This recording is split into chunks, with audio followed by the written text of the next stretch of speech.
Bizde böyle ne kadar var? Atlardı karab, kıskada. Kıskada nemelerdi,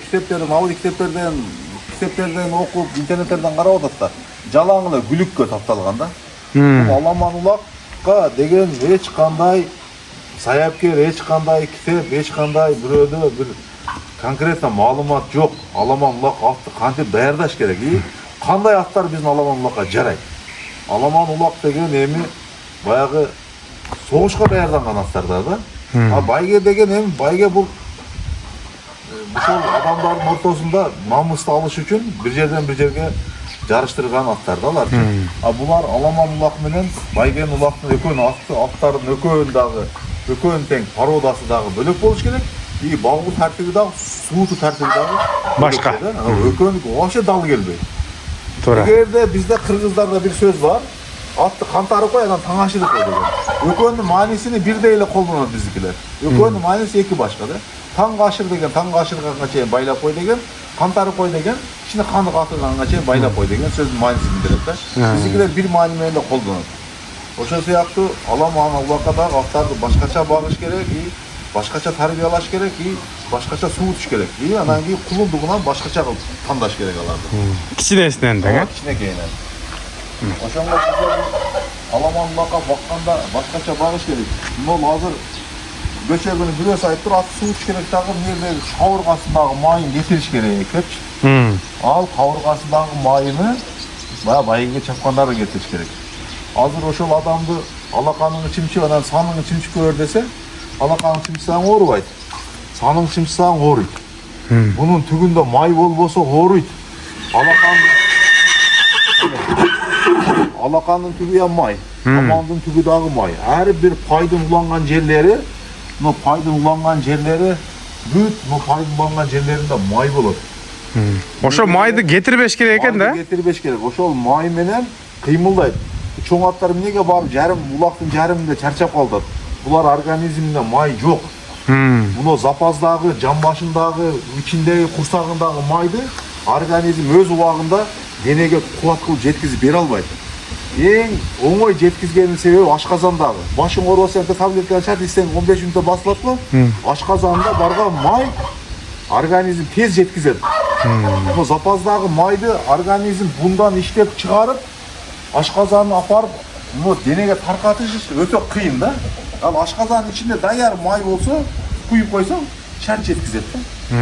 Ошо сыяктуу чоң аттарга май бериш керек улак сезонунда. Кадимкиле өзүбүздүн колдонгон майды. Май эле берип коюш керек. Эң зор май, окаттардан ашып калган май бар го. Кайнап, үстүнө тазаланып калган. Ошоларды алып, топтоп, кайра суудан куюп, таза кайнатып, тазалап, сузуп алып койсо, 20 граммдан, 30 граммдан, 50 граммга чейин берсе болот.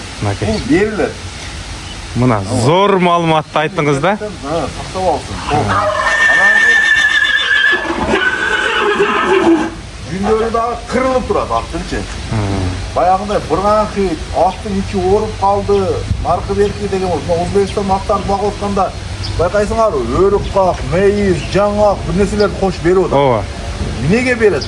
Аттын ичинде 1 сааттын ичинде полный жеген ичкен чайнаганы 1 саат ичинде ошо такыртагынан өткөндөн баштап, ошонун ичинде кандай витамин, кандай минерал, кандай атка керектүү нерселер болсо, аркасынан чыкканча неме кылып коет, алат. Бул шилекей мененчи. Булардын шилекейин ошо табигый бар. Шилекей тийген нерсе 1 сааттын ичинде анда эч нерсе калбайт. Сиңип кетет тең, а? Ата бабаздан калган сөз бар. Аттын көңүнөн түшкөн жемге тоок көтөрөн болот деп. Мына. Эмнеге дегенде анда эч нерсе жок. Бар жогу. Калган эмес, ооба. Атта калып кетет экен да өзүңүз. Атта калбайт. Эми көп нерсе бар. Мен өзүм кызыккан үчүн бүт ошолорду перевод кылдыртып, өзүбүздүн мурунку аттар таптап жүргөн, ата бабасы таптап жүргөн, өзүбүздүн башынан өткөзгөн, анан ошол аттар кантип жеп, кантип ичип атат, ошолорго салыштырмалуу özümçe bir 20-30% bir nерселер içine үйрөндüm. Ошону үйрөнгөн нерселерим анча-мынча адамдар сураса айтып коем, азыр картопканы да сага да айтып коюм да. Чоң аттарга сөзсүз май бериш керек. Берет буну көп айтпайт. Мына буга чейин айтылган эмес сөз бул. Эмес булар, бирок Өзбекстандарда берет атты. Аттан көбүрөөк күндө багыш керек. Ысыкта. Ысыкта багыш керек. Күндө алып чыгып байлаш керек 1 саат, 2 саат. Любой атты азыр алып чыгып күн менен салкын мурдасына аркандап коюп, ат күнгө чыгат. Жайлоолордо адырлар бар, бээлер, тайлар, айгырлар бар кырда турат. Булар шамалдуу, күн жер болсо тура берет. Мына өзүнүн майын өзүнө жетирип коюш керек да, эриш керек мына. Жондогуларчы. Ана Өзбекстанда аттарды карасаңар, ысык жерде. Аттары көчтөрү, фигуралар бардык ордунда. Немеси курсагы жок. А биздики курсагын тартып коелу деп аракет кыла берсең, али жазында багылган курсактар баягы жарым метр жоголуп кетет да. 200 кг, 200 кг вести алып таштайт. А вести алып таштагандан бизде аттар галанын ичинде турбайт. А жерде туруш керек да. Аттар ошо жерде туруш керек. Анан кийин улактан кийин келгенден кийин кандай кылыш керек? Наркы берки полный неме боло турбуз, Кудай калса айтып берем. Жок дегенде бирден экиден мурун ата бабаларыбызда азыр Өзбекстандарда бар экен, койнуна көк чайларды кылып алып, же болбосо сууларды кылып алып жүрүшөт экен. Ошо адамдын температурасына сууну улактан чыгары менен аттын оозуна куюп, бакалашка менен же болбосо бир нерсе менен ичирет экен. Аны же болбосо алма жедирип коет экен. Эмнеге дегенде ошо биринчи ат суутканы ичегеси биширип коюш керек да. Биз азыр бир нерсе көтөрө берсек деп уйнабыз го. Ошо баардык ошо ичинен бузулгандан кийин ошо путунан жарганы, май түшкөнү, башка нерселери бүт болот экен да. Анан атка дагы курт түшөт. Кадимкидей. Денесине дагы, ошо путуна дагы, шүйерине дагы, майына дагы, ошо курттарды дагы өлтүрө турган дарыларды азыр адамдар бир жактан келди, аяктан бияктан келди деп кичине билип алгандары бар экен. Жасап алып паланчанын күнчөгүндө сатып атат, мына шүйер деген. Ушунун шүйерин ошо Өзбекстан алган кишиден сурагам да, Мурат акадан. Ошо тизесине чейин болчу мен айыктырып койдум деди. Айыктырып алганда ошо мен 2 жолу койдум. Азыр эми жакын кылсаң көрүнсө керек. Мынакей. Мынчу швер болчу, мынакей азыр швердин эмеси жок, тери эле калды да. Билинбейт. Билинбейт. Эми жүн өсүш керек да бу жерде мынакей. Жүн өсүш керек болду. Мына швер деген өзү о буттун ички жагы. Бул ошо май түшкөн ошо швери мененчи. Ошо бул өзү баягы урулуп калгандан башталат да. Курт түшөт да, курт. Кирип алат. Сыйрылып калат. Ошол жерге курт түшөт. Курт түшөт. Ошон үчүн мурун ата бабаларыбыз ушун тирөөлөнүп келгенде сыйрылып келген жерине шак ак майды аттап туруп куюп берген да. Илгери. Анан терини ham пиширип койгон, али курт түшсө куртты ham өлтүрүп койгон. Ал эми биз ушу көбү азыр билгендер билип калды. Куйлугунун учунан баштап 4 таптын казыгына чейин келгенден жууп коюп атат. Ошондой кот нерсе лешип калбасын, жара болуп келгенден кийин. Бул кандай дарын пайдаланып атасыз? Айтабызбы? Дарыныбы? Bunga алтын күбүрт менен баягы беденин куртуна чачып койгон карп деген дарылар бар кара. Куд ошону аралаштырып коесуң. Бирок дозасын норма коюш керек. Ал капкара болот, дозасын норма коюш керек. А нормасыны эми керектүү болуп калып бирөө ушундай май түштү эле. Шверени атым десе, ма кантама чыкса айтып берем да. Мына. Анан ошо идишиң, канча идишиң бар, ошого монча куюп кой депчи. Ошо менен жуат. Жок, ошо алында каймак окшоп май болуп калат да. Ошону шок болот да болду. Мына. Эгер жармашып күндөй кала турган болсо, мен аны жүндөрү кыткам да, билип турбайбы? Эгер жармашпай турган болсо, шыбап туруп, ороп кичине байлап койсо болот 3-4 саатка чейинчи. Ошол канча күндүн аралыгында мындай таасирин берет? Бул өзү мен биринчи койгондо да таасир берди, 2 жолунда койдум ушуга. Мына, туугандар. Азыр мынодон мурун швер бар экен деп ойлобойсуңар да? Ооба. Ошол азыр эми көбү баягы таппай анан кийин 6-7 миңге, 10 миңге түшүп, атын айыктырып алам депчи. Анан неме кылып коюп атат да. Анан билбей эле швер анан кийин баягы доктурдагы дарылар кээде пайда бербей калат да.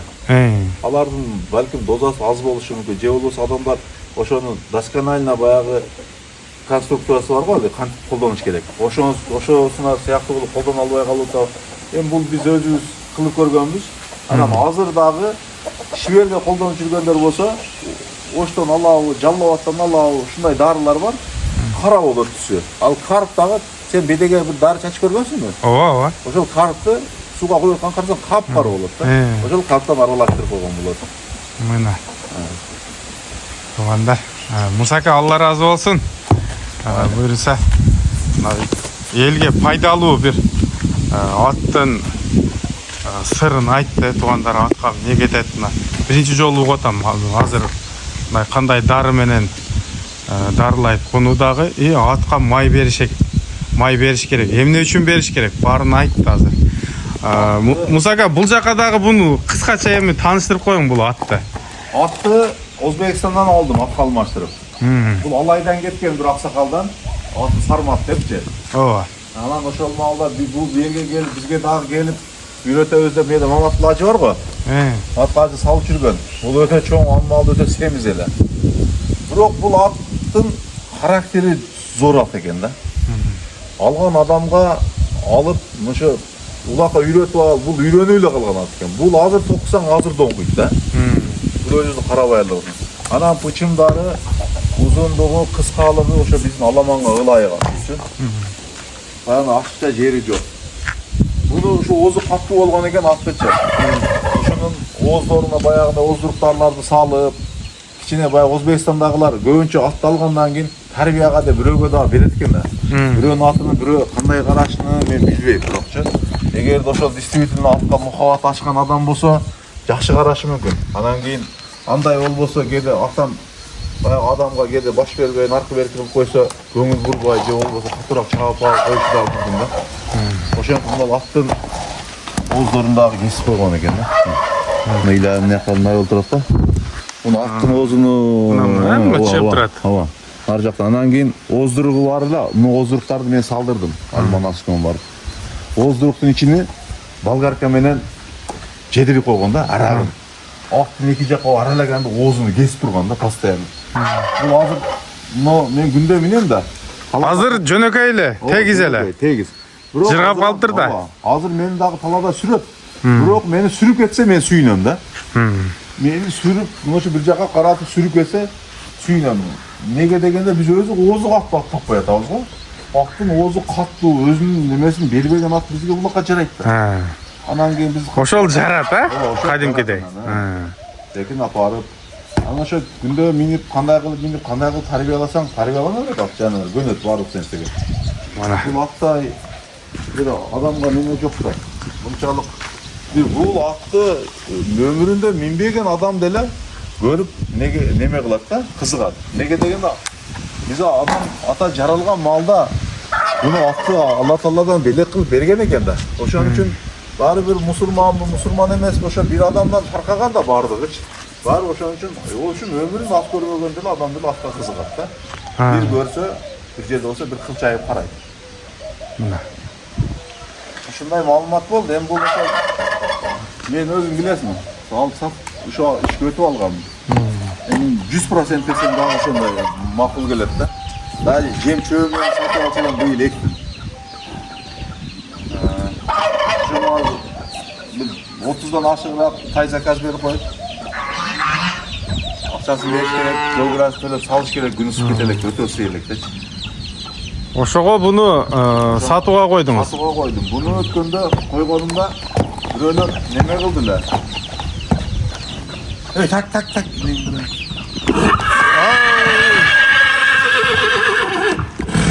Качып кетпейби? Биякта. Аге. Колтек, кама кой. Кама. Кама кой. Алейкум ассалам. Тош кой. Так экен, немесе? Неме бар мı? Аге.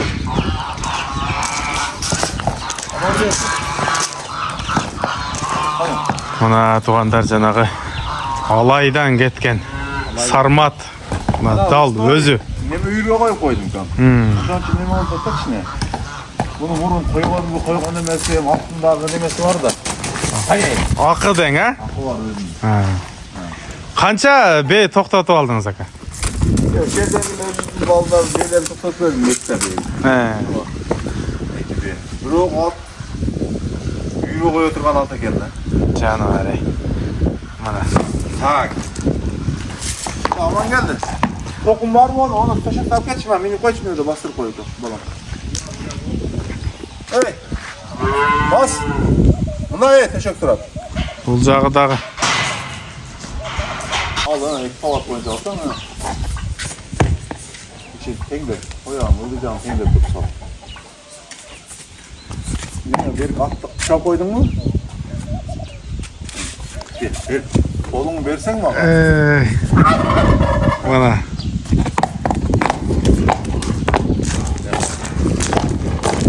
Oğlum geçen ulan oranda.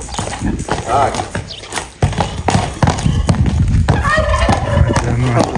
Mingende daha özgür ha? Ha.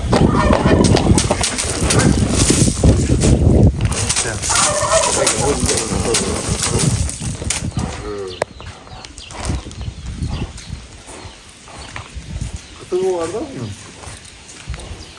O narcaka tek içeride bastırıp olsun.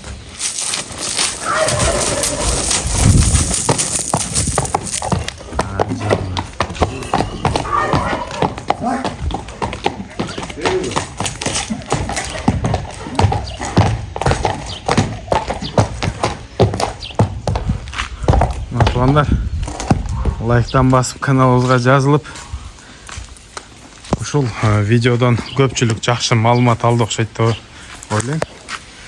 Мындан арыда ушу Мусакадан келип кантип суутуш керек, же болбосо кантип багыш керек, кантип таң ашырыш керек, кантип каңтарыш керек, дагы да сурайбыз.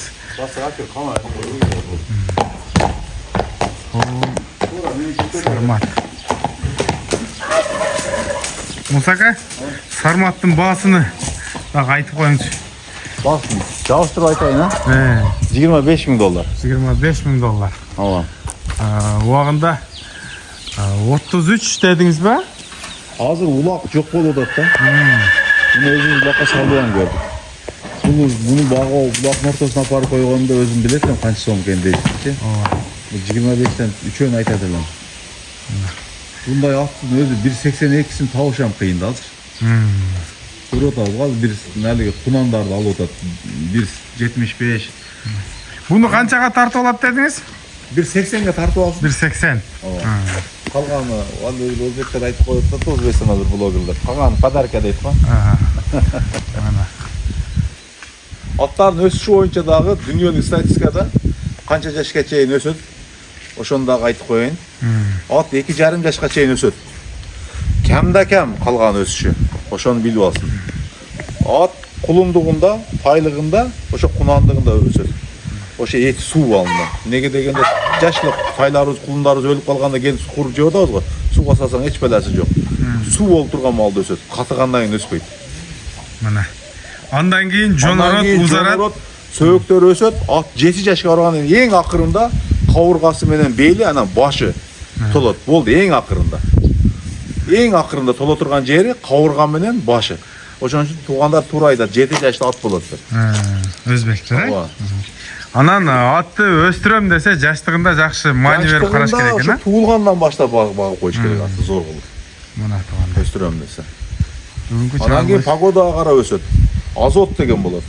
Ошо абадан алат. Шор, калий, кальций, жерге чаткан семирткичтер бар го. Ошоларды бүт абадан тоңдуруп алат. Биздин абаларда ал тоңбойт. Биздин абаларда тоңсо 15%, 20% тоңушу мүмкүн. Россияларда, Европаларда тоңдурат экен, 27-30%ке чейин тоңот. Биздин Өзбекстандан чыккан шордон көрө Россиядан келгендер сал кымбат болот, билесизби? Биздин жер иштетип жүрөбүз, жер сем. Ошол сыяктуу абага карап өсөт. Жогорулгон сайын аба суюк. Ошон үчүн биздин жогору жактагы аттар кичинекей болот. Аттардын мына жакта карасын чоңоёт. Чоң болот деген. Сууну көбү ичирip. Туура. Ошонго ылайыктуу болот.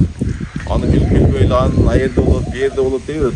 Бирок атты чоңойтом десе ылдый жакта караш керек. Неге дегенде биз ылдый да тоңот. 100% алганда дагы бизде мындай аба тоңуш өтө кыйын Россияга карагандачы. Абаны тоңдуруп анан шор жасайт да. Каучукный бир системаны айдап анан кармап калат анычы. Ошон үчүн аяктарда кой үчүн аяктагы аттар чоң. Россияда эмнеге чоң, породасы Владимир андай мындай деп берет го. Бизге алып келип чагыштырып эле Кызылкүлдүн жайлоосуна айдап берсин да чоңойбойт. Чоңойбойт да. Бир жагынан азот жок. Demi alışta da bizde hazır biz mына жеп аткан нерселерибиз алар жөнүндө бир неме. Эң главныйсы абада. Эң главный абада азот, кальций адамдын өскөндө ден соолукка бүт калорияда. Ошон үчүн Кытайда бакалашкада таза абаларды сатып атпайбы. Эми бир дуа кылың, а, Мусага. Дуа кылың. Тынччылык, аманчылык болсун эми. Сага дагы чоң рахмат. Жанта. Мына канча элге барып, канча кимдерди таанытып атасыңар. Блогерлерге дагы рахмат. Бирок блогерлердин дагы бир кемчиликтерин айтам бир күн келип тартасың отуруп. Сөзсүз. Айтыш керек. Кемчиликтериңерди айтамын. Неге деген азыр убакыт тар. Сен дагы убактың жок. Бир ат менен тарта берсек просмотр дагы көбөйүп кетет экен убакыт. Анан кээ блогерлер тартканда адамга эмес, ошо бир адамга көбүрөөк неме берип коюп атат да. Ошол аттын полный кемчиликтерин сурап, болбосо тартып, анан жөнөтүш керек. Анан ошончо адам көрүп, баягы запчы жеп калгандар дагы болуп атат. Ооба, көп андайлар бар. Рахмат баарына. Эли журт тынч болсун. Айтканыңыз келсин.